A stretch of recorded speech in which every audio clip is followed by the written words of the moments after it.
Hello viewers, আসসালামু আলাইকুম। আপনারা দেখছেন বিজয় টেক 71 ইউটিউব চ্যানেল। আমি আছি নাসির উদ্দিন বিজয় আপনাদের সাথে।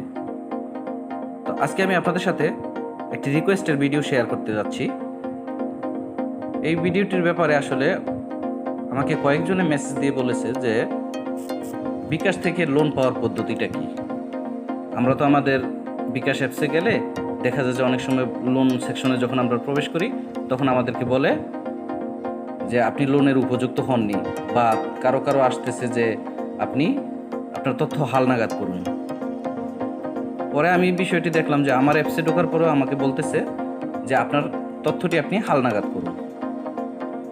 তো আমি বিকাশ যে কাস্টমার কেয়ার আছে ওখানে কথা বলেছি। ওরা বলল যে আপনার এনআইডি এবং সব তথ্য যদি আপনি হালনাগাদ করেন তারপরে আপনি লোনের জন্য উপযুক্ত হবেন, এবং অন্যান্য যে ফিচারগুলো আছে যেমন সেভিংসের একটি নতুন ফিচার চালু হয়েছে, সব সুযোগ সুবিধা আপনি ভোগ করতে পারবেন। আর যদি হালনাগাদ না করেন তাহলে হয়তো যে কোনো মুহূর্তে আপনার এই বিকাশ অ্যাকাউন্টটি ব্লক হয়ে যেতে পারে। তো আমি আপনাদেরকে আজকে প্রথম পার্টে দেখাবো কীভাবে আপনাদের বিকাশের তথ্য হালনাগাদ করবেন, এবং পরবর্তীতে যদি আমার এটা লোন সেকশনটি চালু হয় তাহলে অবশ্যই আমি কিভাবে লোন তুলতে হয় সেটিও আপনাদেরকে পরবর্তী ভিডিওতে দেখাবো ইনশাআল্লাহ। তো চলুন প্রথমে তথ্যটি হালনাগাদ করার জন্য কি করতে হবে সেটি করি। তো কথা না বাড়িয়ে ভিডিওটি শুরু করার পূর্বে আপনাদের কাছে একটি রিকোয়েস্ট, যারা এখনও আমার চ্যানেলটিকে সাবস্ক্রাইব করেননি দয়া করে চ্যানেলটিকে সাবস্ক্রাইব করে পাশে থাকা বেল আইকনটি অল করে দেবেন, যাতে করে আমার এরকম নিত্য নতুন ভিডিওগুলো আপনাদের কাছে সবার আগে পৌঁছে যায়।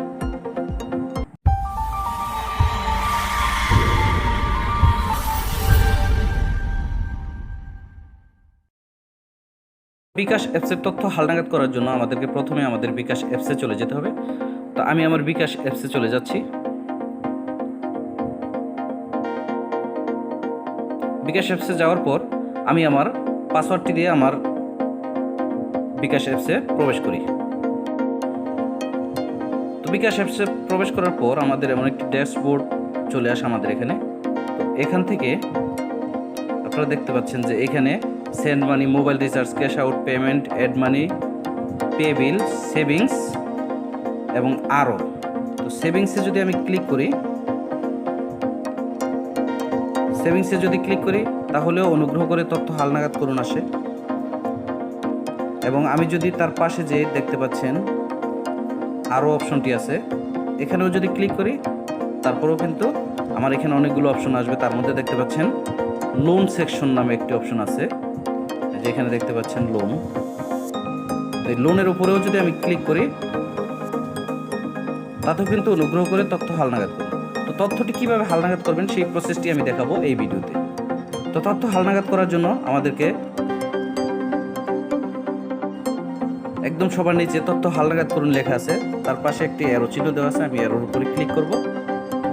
ক্লিক করার পর আমাদের সামনে এমন একটি ইন্টারফেস চলে আসবে।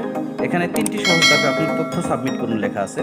দেখুন, প্রথমটি হচ্ছে আপনার এনআইডির ছবি তুলুন, তারপরে প্রয়োজনীয় তথ্য প্রদান করুন, তারপরে নিজের চেহারার ছবি তুলুন। 3টি ধাপ আমাদের সামনে। তো চলুন আমি একটি একটি করে আপনাদেরকে করে দেখাচ্ছি।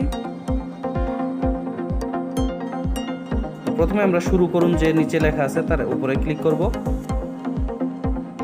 ক্লিক করার পর আমাদের এখানে একটি শর্তাবলী আসবে, যে ওদের যে শর্তগুলো আছে এই শর্তগুলো আপনারা একটু দয়া করে পড়ে নেবেন। পরে যদি আপনি শর্তে আপনার সম্মতি থাকে তাহলে অবশ্যই আমার সম্মতি আছে লেখা আছে নিচে, এখানে ক্লিক করবেন। ক্লিক করার পর এখানে দেখতে পাচ্ছেন যে 3টি ধাপ আছে। নতুন বিকাশ অ্যাকাউন্ট রেজিস্টার করুন, 3টি সহজ ধাপে। আপনার এনআইডির ছবি তুলুন, প্রয়োজনীয় তথ্য প্রদান করুন, নিজের চেহারার ছবি তুলুন। তো প্রথমে আমরা আমাদের এনআইডির ছবি তুলব। তো এনআইডির ছবি তোলার জন্য প্রথমে ওই যে এনআইডির ছবি তুলুন নিচে আছে, এখানে ওই অ্যারো চিহ্নের উপরে ক্লিক করতে হবে। আমি আমার অ্যারো চিহ্নের উপরে ক্লিক করলাম। ক্লিক করার পর আপনারা দেখতে পাচ্ছেন এখানে কিন্তু ক্যামেরা অন হয়ে গেছে। তো এখন আমি আমার এনআইডিটা এখানে দিব।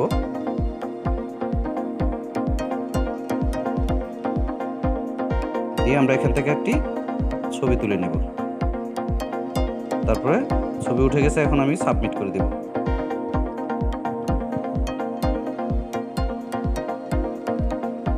তো আমার প্রথম পার্টটি সাবমিট হয়ে গেছে। এখন ব্যাক অফ এনআইডি, পিছনের সাইডটা আমাকে করতে হবে। পিছনের সাইডটিরও ছবি উঠে নিচ্ছি। হ্যাঁ, আবার এখান থেকে যে সাবমিট বাটন আছে, সাবমিট করার পর দেখেন আমার প্রথম ধাপের কাজ কিন্তু শেষ। এখন এনআইডি ছবি ওঠানোর সাথে সাথে কিন্তু আমার সব কিছু একদম ডিটেলস, ঠিকানা সব কিছু এখানে চলে আসছে। তো এখান থেকে সবার শেষ যে দেখতে পাচ্ছেন, আপনারা একটু পড়ে নেবেন যে আপনার তথ্যগুলো ঠিক আছে কিনা। আমার তথ্য ঠিক আছে, আমি পড়ে নিচ্ছি, আমার তথ্য ঠিক আছে। এখন আমি নিচে যে পরবর্তী অপশন আছে এখানে ক্লিক করতে হবে। তো আমি আমার পরবর্তী অপশনটিতে ক্লিক করলাম। ক্লিক করার পর এখানে চাচ্ছে যে আপনার সম্পর্কে আরও কিছু তথ্য দিন। এখানে লিঙ্গ চাচ্ছে, তো এখান থেকে লিঙ্গ আমি পুরুষ দিয়ে দিলাম। আয়ের উৎস চাচ্ছে, তো আয়ের উৎস আপনার যেটা আছে সেটা থেকে বেতন, ব্যবসায়িক আয়, ব্যক্তিগত সঞ্চয় যা আছে আপনি তা দিবেন। তো আমি আমার বেতন দিয়ে দিচ্ছি। তারপরে আনুমানিক মাসে আয়, এটা চাচ্ছে আপনি যত টাকা আয় করেন সেটা দিয়ে দিবেন। তো আমি আমারটা দিয়ে দিচ্ছি।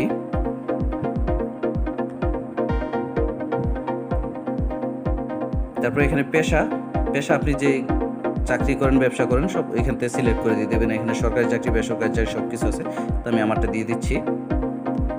দেওয়ার পরে এখান থেকে যে পরবর্তী অপশনটি আছে নিচে, এই পরবর্তী অপশনের উপরে ক্লিক করতে হবে। ক্লিক করার পর এখন ছবি তোলার জন্য প্রস্তুত হন।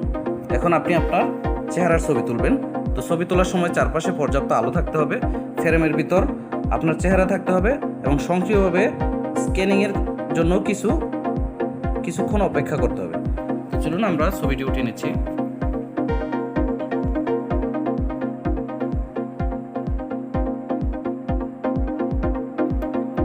অবশ্যই ছবিটি উঠানোর সময় আপনারা কয়েকবার চোখের পলক ফেলবেন।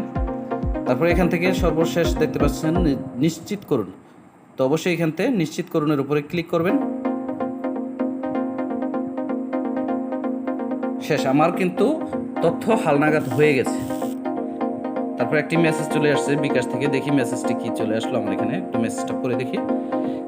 Your information is submitted, bKash will be verify your information and notify you shortly. তো দেখতে পাচ্ছেন যে মানে শর্ট টাইমের ভিতরে আমাকে ভেরিফাই করে ওরা আমাকে একটি মেসেজ দিবে, ইনফরমেশন দিবে। তো আমি এখান থেকে চলে যাচ্ছি, আমার কাজ কিন্তু শেষ। হ্যাঁ, আরেকটি মেসেজ কিন্তু চলে আসছে আমার এখানে, দেখতে পাচ্ছেন। হ্যাঁ, আমার ইনফরমেশন কিন্তু একদম হালনাগাদ সঠিকভাবে করা হয়েছে। তো এখন আমি আমার ব্যাক চলে যাব হোমে। তো আশা করি আপনারা বুঝতে পেরেছেন কিভাবে আপনারা আপনাদের বিকাশের তথ্যগুলো হালনাগাদ করবেন। এবং তথ্য হালনাগাদ করলে আপনার যে উপকারটা হবে, আপনার এই অ্যাকাউন্টটি অবশ্যই সেভ থাকবে এবং অন্যান্য যে নতুন ফিচার আসবে সবগুলোর সুযোগ সুবিধা ভোগ করতে পারবেন। আমি যদিও এখনও লোনের উপযুক্ত হইনি, কারণ এই বিকাশে আমি তেমন টাকা পয়সা লেনদেন করি না। আপনারা যদি টাকা পয়সা ঠিকমতো লেনদেন করেন তাহলে অবশ্যই আপনারা লোনের জন্য উপযুক্ত হয়ে যাবেন। দেখুন, আমি যদি লোনের উপরে ক্লিক করি, আগে আমার তথ্য হালনাগাদ চাইছে, এখন কিন্তু আমার তথ্য হালনাগাদ চাচ্ছে না।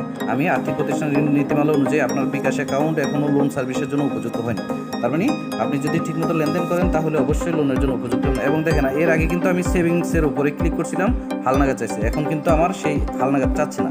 এখন সেভিংসের যেই নিয়মকানুন আছে সেভাবে আপনারা সেভিংস করতে পারবেন এখানে। অবশ্যই এটা নিয়েও আমি একটি ভিডিও আপলোড দিব। আমি ভিডিওটি অলরেডি রেডি করে ফেলেছি। আপনারা আশা করি আমার চ্যানেলের সাথে থাকবেন, তাহলে আমার এইরকম ভিডিও আপনারা সবসময় দেখতে পারবেন। তো আশা করি আজকের ভিডিওটি আপনাদের অনেক ভালো লেগেছে। ভিডিওটি যদি ভালো লেগে থাকে তবে অবশ্যই আপনারা ভিডিওটিতে লাইক দিবেন, কমেন্টস করবেন এবং শেয়ার করবেন। আর আমার চ্যানেলে যদি আপনারা নতুন হয়ে থাকেন তবে চ্যানেলটিকে সাবস্ক্রাইব করে পাশে থাকা বেল আইকনটি অল করে দিবেন, যাতে করে আমার নিত্য নতুন ভিডিওগুলো আপনাদের কাছে পৌঁছে যায় সবার আগে। আর অলরেডি যারা সাবস্ক্রাইব করেছেন তাদেরকে অসংখ্য ধন্যবাদ।